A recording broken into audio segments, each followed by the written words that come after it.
दोस्तों अगर आप इस सूर्य और रिंकू को बेहद खतरनाक बल्लेबाज मानते हैं तो वीडियो को लाइक जरूर कीजिएगा। दोस्तों 6 गेंद 19 रन तीसरे टी20 में दांव पर लगी थी। टीम इंडिया की लाज जीतने वाली थी अफ्रीका की टीम। फिर रिंकू और सूर्य की जोड़ी ने खौफनाक बल्लेबाजी से ऐसा तांडव मचाया कि अफ्रीका से लेकर पूरा क्रिकेट जगत देखता रह गया। तो आखिर जोहान्सबर्ग के मैदान पर इंडिया और अफ्रीका के बीच खेले गए तीसरे टी20 मुकाबले में ऐसा क्या हुआ जिसकी अंतिम गेंद तक कह पाना नामुमकिन था कि कौन मारेगा बाजी। दिलों की धड़कनें बढ़ा देने वाले जबरदस्त घमासान में किसने दिलाई अपनी टीम को शानदार जीत। क्या अंत में टीम इंडिया बचा पाई अपनी लाज? इस मुकाबले की पूरी हाईलाइट हम आपको दिखाएंगे, लेकिन उससे पहले आपको क्या लगता है कि रिंकू और सूर्य में कौन सबसे शानदार बल्लेबाज है? नीचे कमेंट करके जरूर बताइएगा। दोस्तों 1-0 से सीरीज में पीछे छूट चुकी टीम इंडिया के सामने जोहान्सबर्ग के न्यू वंडर्स स्टेडियम में अपना सम्मान बचाने का आखिरी मौका था।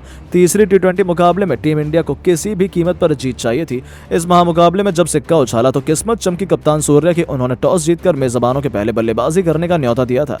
पर दोस्तों शानदार फॉर्म में चल रही अफ्रीका की टीम कुछ ऐसा कर जाएगी इसकी उम्मीद तो शायद किसी ने भी नहीं की थी। पारी की शुरुआत करने आए रीजा हेंड्रिक्स ने शुरू से भारतीय गेंदबाजों पर रिमांड पर लेते हुए केवल 28 गेंदों में ही अपना तूफानी अर्धशतक पूरा कर भारतीय टीम के पसीने छुड़ा दिए थे।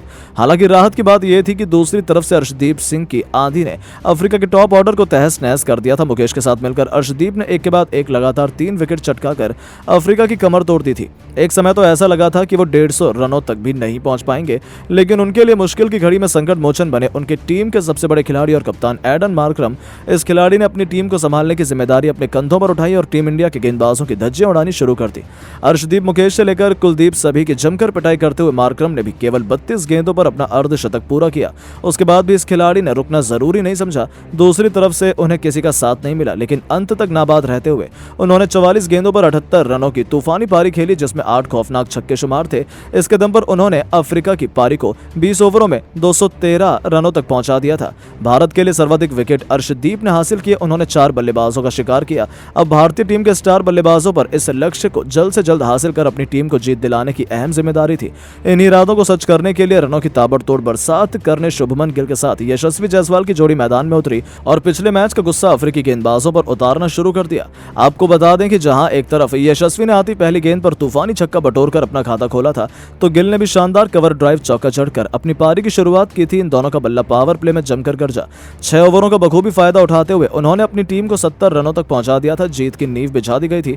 ऐसा लगा था कि अब तो टीम इंडिया को कोई हरा भी नहीं सकता है, लेकिन फिर होता है अफ्रीका की वापसी का शंखनाद। पिछले मैच के man of the match Tabraiz Shamsi ने आते लगातार 2 गेंदों पर पहले गिल तो फिर अगली गेंद पर यशस्वी को चलता कर भारतीय टीम को 2 करारे झटके दिए थे। गिल 38 रन बनाकर पवेलियन लौटे तो वहीं यशस्वी ने भी 43 रनों का योगदान दिया था। तो वहीं अब अफ्रीका के गेंदबाजों ने अचानक से रनों की लगाम से लगा दी थी। घातक गेंदों के आक्रमण के बाद भारतीय टीम पूरी तरह से बिखर गई थी। ऐसा लगा था कि भारत मैच में बहुत पीछे छूट चुका है, यहां से वापसी कर पाना नामुमकिन है। जितेश शर्मा भी बहुत जल्द पवेलियन लौट गए, लेकिन टीम इंडिया की लाज बचाने के लिए फिर दहाड़ता है कप्तान सूर्य का बल्ला। जी हां दोस्तों, इस खिलाड़ी ने परिस्थितियों के हिसाब से संभल कर बल्लेबाजी की थी। फिर जैसे रिंकू सिंह मैदान में बल्लेबाजी करने आए, इस दौरान दोनों ने चौके छक्कों की ऐसी झड़ी लगाई कि अफ्रीका के साथ साथ पूरी दुनिया केवल देखती रह गई। मार्को जॉनसन ने लगातार 3 गेंदों पर 3 खौफनाक छक्के लगाकर सूर्य कुमार यादव ने 31 गेंदों पर अपना अर्धशतक पूरा किया। दूसरी तरफ से रिंकू भी उनका बखूबी साथ निभा रहे थे। इन दोनों के बीच पलक झपकते 80 रनों से भी अधिक की पार्टनरशिप हो चुकी थी और मुकाबले में टीम इंडिया वापसी कर चुकी थी। देखते ही देखते मैच अंतिम ओवर में पहुंच चुका था, जहां अभी भी जीत के लिए 90-19 रन चाहिए थे और मैदान में मौजूद थे भारत के 2 सबसे बड़े मैच विनर।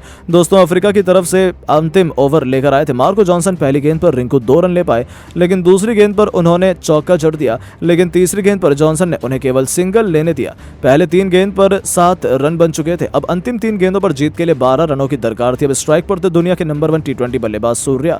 भारतीय टीम को तो अपनी जीत नजर आ रही थी, हर तरफ सन्नाटा था, पर दोस्तों सूर्य की आंखों में अंगार थे। गेंदबाजों का भी हौसला बुलंद था। उन्होंने एक जबरदस्त यॉर्कर डाली, लेकिन सूर्या तो शेर पर सवा शेर है। उन्होंने अपने घुटने टेक कर विकेट के पीछे इतना शानदार शॉट लगाया कि गेंद तारामंडल से छूमंतर सी हो गई। इस तूफानी छक्के की बदौलत मुकाबला अंतिम 2 गेंदों में चला गया था, जहां भारत को जीत के लिए 6 रन चाहिए थे, लेकिन बदकिस्मती से 5वीं गेंद डॉट बॉल हो जाती है। अब मैच पूरी तरह से फंस चुका था। अंतिम गेंद पर जीत के लिए एक बड़ा छक्का चाहिए था। इस बार भी गेंदबाज ने चालाकी दिखाई और सूर्य ने उन्होंने गेंद को बहुत दूर फेंककर सूर्या से पार पाना उनके बस की बात नहीं थी। सूर्या ने रिवर्स स्वीप लगाते हुए एक चमत्कारी शॉट से गेंद को छक्के के लिए मारकर टीम इंडिया को अद्भुत जीत दिला दी थी। अफ्रीका के खिलाड़ी तो भरोसा ही नहीं कर पाए कि आखिर ये हुआ क्या है, लेकिन सूर्या ने एक बार फिर साबित किया है कि आखिर क्यों वो दुनिया के नंबर 1 बल्लेबाज हैं। इसी के साथ टीम इंडिया ने 1-1 से 3 मैचों को T20 सीरीज में बराबरी कर ली। लेकिन दोस्तों, अब आपको क्या लगता है कि क्या रिंकू और सूर्या में कौन सा सबसे खतरनाक T20 बल्लेबाज है? अपनी कीमती राय नीचे कमेंट बॉक्स में जरूर दें और ऐसी शानदार खबरों के लिए चैनल को सब्सक्राइब जरूर करें। धन्यवाद।